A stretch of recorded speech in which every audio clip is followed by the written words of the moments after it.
আমাদের অনেক সময় অসুস্থ হয়ে গেলে আমরা ইঞ্জেকশন দিই, অনেকে আমরা ইঞ্জেকশন দিতে চাই এই রোজা ভাঙে বাবা, এটা অনেকে বুঝে, কিন্তু কেউ যদি অসুস্থ অবস্থায় ইঞ্জেকশন দেয় তাহলে তার রোজা ভাঙে না, কি বলে না রোজা ভাঙে না। কারণ করে বলেছে বলে এক নাম্বার, দ্বিতীয় নাম্বার এটা যে কেউ যদি অসুস্থ অবস্থায় কি করে ইঞ্জেকশন দেয় তার রোজা ভাঙে না। তৃতীয় তিন নাম্বার মাসলা, কেউ যদি রোজা থাকা অবস্থায় অসুস্থ হয়ে যায় তাকে যদি স্যালান দেওয়া হয়, ইংলিশ না জিনিস স্যালান আর জিনিস, কথা বলছেন না, স্যালান মানে তার ভিতরে কমসে কম এক বোতল পরিমাণ পানি দিল, কথা বলছেন, আর ইংলিশ মানে সামান্য, হ্যাঁ তো স্যালান দিলেও রোজা ভাঙে না, ইংলিশ দিলে ভিতরে না রোজা ভাঙে না, কথা বলছেন। এখন আপনারা যদি জায়গায় রোজা ভাঙবে আপনাদের জানা না ভুল, আপনাদের জানা না ভুল, এটা কারণ আপন। চতুর্থ চার নাম্বার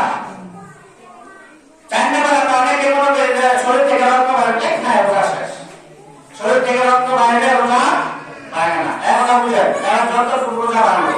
রক্ত বাইরে কোনো সমস্যা নাই, রোজা ভাঙবে না, কথা বলছেন। অনেকে আমরা মনে করি যে মুখে থেকে যে সেটটা এটা খালি ভাঙায় দেয়, চুপ চুপ সারা দিকে চুপ চুপ প্রায় রোজা একটা রাসূল সাল্লাল্লাহু আলাইহি ওয়াসাল্লাম বলেছে এটা মুখের ভিতর থেকে সৃষ্টি হয়, এটা মুখের থেকে তুমি খাও প্রতি নাই সমস্যা নাই, আপনি একটু একটু করে সবসময় সারা দিন খান কোনো সমস্যা নাই, আর অনেক খাই করে গিলে দেয় না, অনেক খাই করে ভয় গিলে এটা বাড়তো,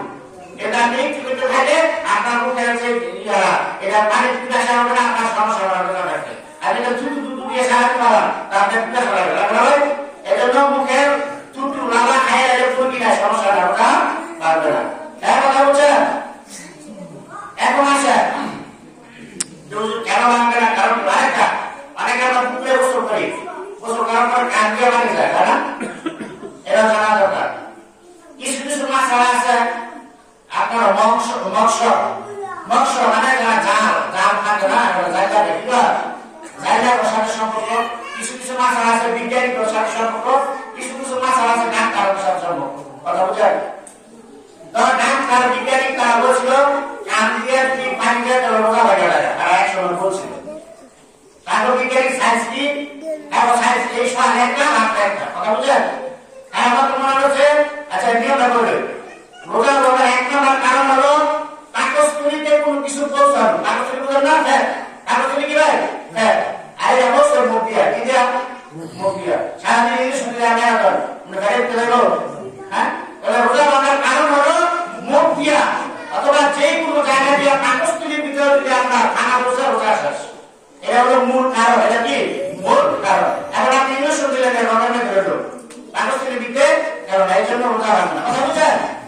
তৃতীয় স্যালান দিলে রোজা লেগে থাকবো পাকস্থলীর ভিতরে ঢুকবে না, এই জন্য রোজা ভাঙবে না। আচ্ছা জমা আছে এটা কোনো এখন এক সময় তারা বলছে যে কানের ছিদ্র পাকস্থলীর সাথে সংযুক্ত, এজন্য বলছে কানের ভিতরে পানি গেলে রোজা ভেঙে গেল, কথা বুঝলেন, কথা বুঝলেন।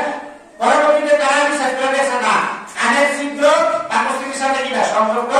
না, তখন বিজ্ঞানীরা ডাক্তার বলছে না এটা পাকস্থলীর সাথে কিনা সংযুক্ত না, তখন ওলামায়ে কেরাম বলছে যে কানের ভিতরে যদি পানি যায় তখন আর রোজা ভাঙবে না, যেহেতু পাকস্থলীর সাথে কিনা তার কোনো সংযুক্ত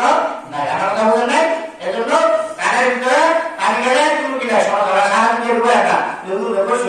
কিন্তু ক্ষতি হবে না, কানের ভিতরে পানি গেলে কি কান বড় হয় না ক্ষতি হয়, ক্ষতি হয় না, সারা দিকে রুবে না, কিন্তু কানের ভিতরে পানি গেলে কি হবে রোজা